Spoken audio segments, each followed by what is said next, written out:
कांग्रेस पर बीजेपी ने बड़ा हमला बोला, वंदे मातरम को लेकर आरोप लगाए, कहा राष्ट्र स्वाभिमान को गिरवी रखा कांग्रेस ने।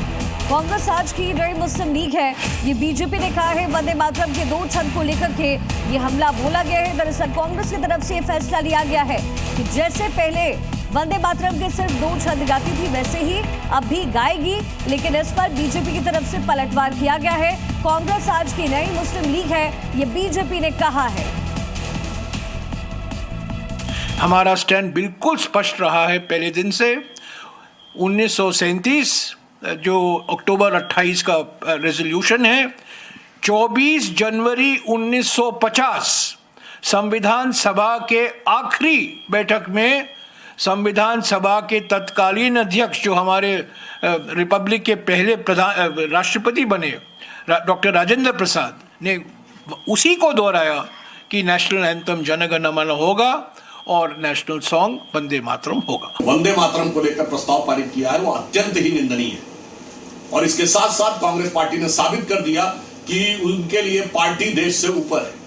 इसलिए देश के संविधान के द्वारा प्रदत्त शक्ति के साथ संसद से पारित कानून से बड़ा है उनका कार्य समिति का प्रस्ताव, और वो भी कौन सा प्रस्ताव जो जिन्ना की मुस्लिम लीग के आगे पूरी तरीके से आत्मसमर्पण करके कांग्रेस ने किया था। तो वंदे मातरम को लेकर के कांग्रेस पर बीजेपी ने वार किया है।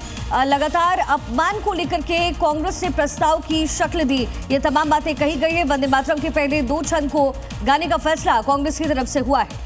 ये कहा कि ये राजनीतिक बचाव नहीं है, वोट बैंक की भूख का प्रमाण है। बीजेपी ने बड़ा हमला बोला कि कहा कि ये अपमान एक व्यक्ति के आचरण में उजागर हुआ था। अपमान कांग्रेस की नीति है, हजारों बलिदानियों का कांग्रेस तिरस्कार कर रही है। कांग्रेस ने हर बार राष्ट्र के स्वाभिमान को गिरवी रखा है। कांग्रेस आज की नहीं मुस्लिम लीग बन गई है, ये नई मुस्लिम लीग में तब्दील हो गई है, ये बीजेपी की तरफ से कहा गया है।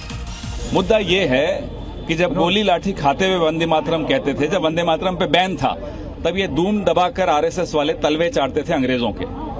अब आए वंदे मातरम गाना है, हो कौन भाई तुम? न 3 में न 13 में आजादी के आंदोलन में कहां थे? धूम हिला रहे थे ना अंग्रेजों के सामने, अब आए वंदे मातरम हमें सिखाने। और इसी बीच एक बड़ी खबर है, कांग्रेस के नेता मणिशंकर अय्यर का बयान आया। 2 छंद गाने के फैसले पर खुशी जाहिर की अय्यर। कांग्रेस ने मजबूती से ये फैसला लिया है। रविन्द्रनाथ टैगोर की सलाह पर यह फैसला लिया गया है। आज हम फिर से उसी रास्ते पे हैं। मणिशंकर अय्यर की तरफ से ये तमाम स्टेटमेंट दिए गए। हालांकि कांग्रेस के खिलाफ भी कई दफे मणिशंकर अय्यर बोलते रहे, लेकिन अब वंदे मातरम के 2 छंद गाए जाने को लेकर के ये बड़ा स्टेटमेंट उनकी तरफ से दिया गया। मुझको बड़ी खुशी है कि कांग्रेस ने कल एक सुदृढ़ तरीके से तय किया है कि हम मात्र पहले 2 वर्सेस जो हैं वंदे मातरम का उसको हम गाएंगे, क्योंकि 1937 मेरे ख्याल में तभी तय किया गया था गुरुदेव रविन्द्रनाथ टैगोर जी के राय पर कि हम पहले 2 जो अंग हैं उन्हीं को हम गाएंगे, और हम आज दोबारा उसी पथ पर रह रहे हैं।